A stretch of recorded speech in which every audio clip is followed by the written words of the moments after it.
Seringkali tanpa disadari ketika kita masih menyimpan dendam atau belum melepaskan pengampunan kepada orang yang sudah menyakiti kita dan mereka mengalami sesuatu yang buruk, tanpa kita sadari atau mungkin kita sadari terlintas di pikiran kita, nah dia merasakan yang harusnya dia rasakan.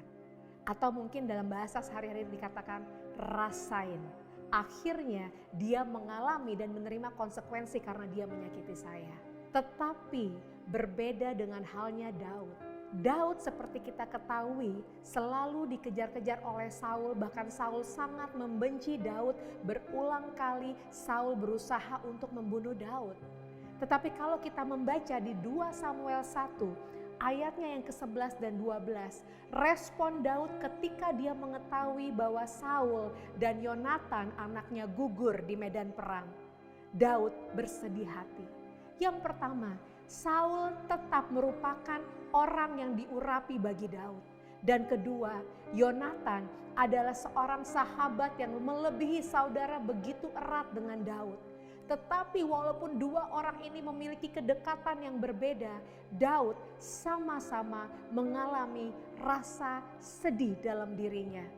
Di ayat yang ke-11 dan 12, lalu Daud memegang pakaiannya dan mengoyakkannya. Dan semua orang yang bersama-sama dengan dia berbuat demikian juga dan mereka meratap, menangis dan berpuasa sampai matahari terbenam.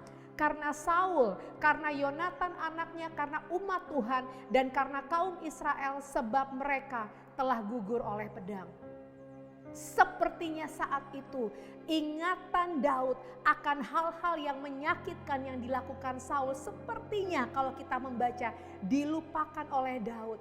Yang dia rasakan adalah rasa duka yang mendalam, rasa kesedihan karena bagaimanapun Daud menghargai Saul sebagai orang yang diurapi Tuhan.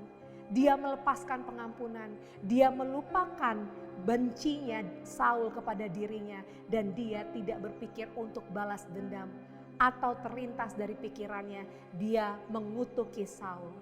Ini yang menjadi ingat-ingatan bagi kita.